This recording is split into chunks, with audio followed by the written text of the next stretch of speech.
Hello and welcome to week 2. The chapters that you read for this week from Northouse chapters 7 through 11 are split up into 2 different PowerPoints. This first one will talk about chapters 7 through 9, and then the next one will talk about chapters 10 and 11. So we'll just jump right in today. The first chapter 7, is talking about the importance of creating a vision and the role a leader plays in creating and articulating that vision. And Northouse talks about the 5 different aspects of a vision.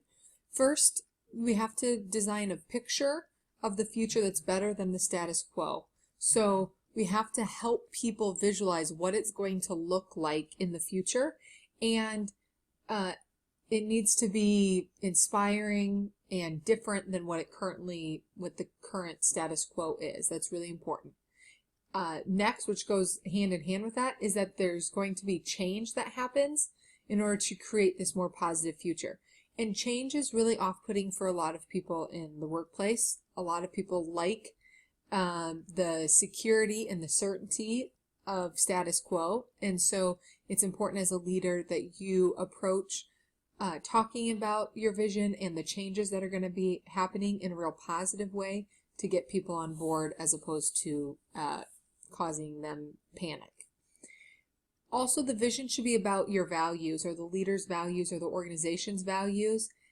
They're ideas and beliefs that are worthwhile. And so if our vision doesn't have really any strong values or ideals, it's not inspiring to people. So including in that vision why you're doing this and what your beliefs are and what your values are, or what the values are of the organization, and how this vision is going to help you fulfill those values, is really important. Next is the map. And this is really important because I don't think often a lot of leaders do this well. You have this vision, this picture of what things are going to look like in the future, but you need to explain to people how we're going to get there. So share your strategic plan, your design. How are we going to accomplish these things? How are we going to increase patient safety? How are we going to decrease employee turnover, or whatever it might be, whatever goals or vision you have for your organization? How are we going to get there? That's the map, and that's really important.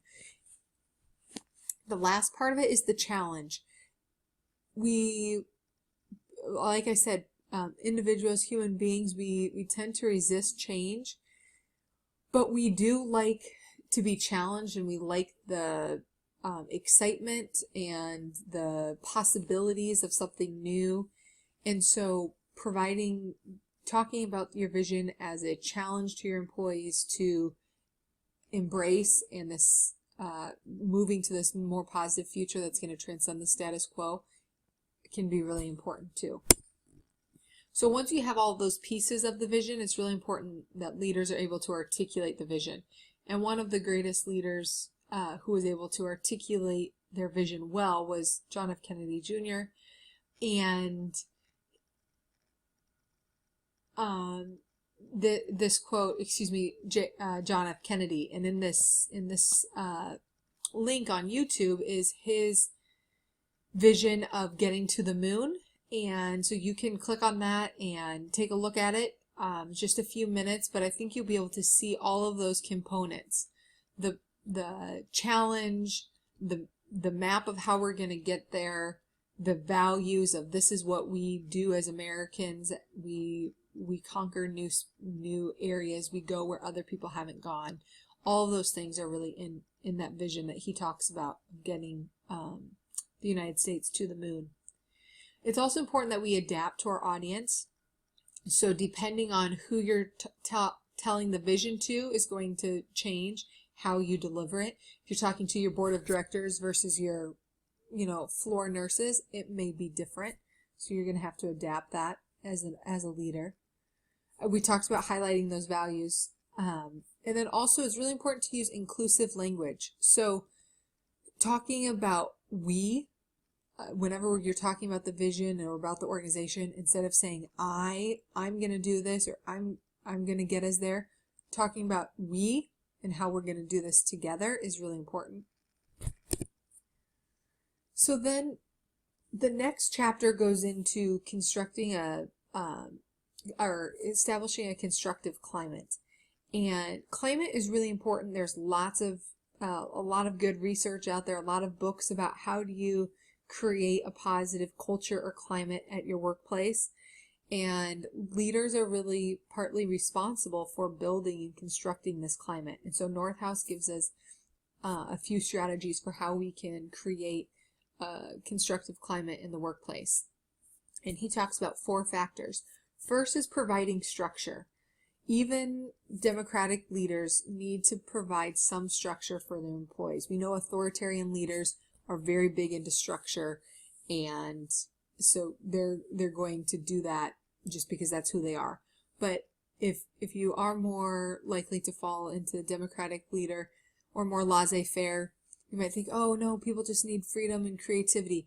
But what they have found is that individuals do need some structure, some security, some understanding of what they're supposed to be doing and what the expectations are in order to be creative and in order to feel free to explore. So providing structure is important. That is, some rules and regulations in the workplace, setting expectations, following through with those expectations, evaluating your people, all of that. Then there's clarifying norms. What are the norms in this workplace? Do we have a more casual environment, or are the norms that we wear, suit and tie every day to work? Are the norms that people keep the door open and you stop by and you chat, or does everybody work in their separate cubicles and we don't really talk to each other? What are the norms in the workplace? And as a leader, you get to set and establish some of those norms by example and by policy and by how you administer in your place of work. And so clarifying what norms you want there to be is important. And then building cohesiveness. And I think this is the most important part about the constructive climate. That is, how well do people work together, and how cohesive is your unit or your group? Do people get along? Do people work with each other? Do people help each other out when needed? Are people team players? And building cohesiveness is, again, some of it comes naturally just because if you hire the right people who really click with each other, cohesiveness can happen on its own. But if it doesn't, leaders are really responsible for helping build that cohesiveness. And leaders can do that by, having team building activities, doing offsite retreats, doing social activities with their employees, doing something off-site, outside of work, getting people together, a bowling league or softball league or dodgeball tournament. Those types of things can help build cohesiveness, and that team building that you do outside of work can help improve the productivity inside the workplace. And then last is promoting standards of excellence. And Northouse says that in order to promote standards of excellence, we need to do 3 things. We need to require results.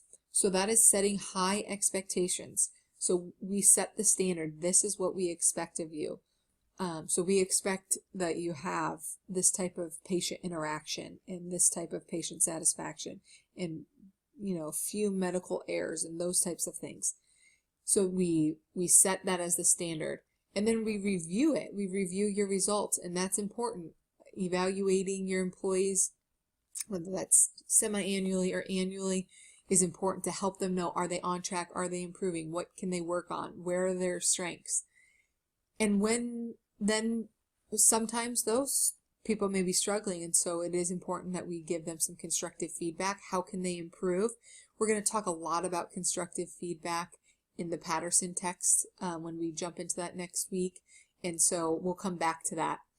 But then for those employees that are excelling and doing well, once you've set this standard of excellence, when they achieve those results, we want to reward those results, whether that be by promotion or acknowledgement, staff of the week, staff of the month, a candy bar, a free lunch in the cafeteria, something to reward people who are doing good work. It can really help set a positive climate.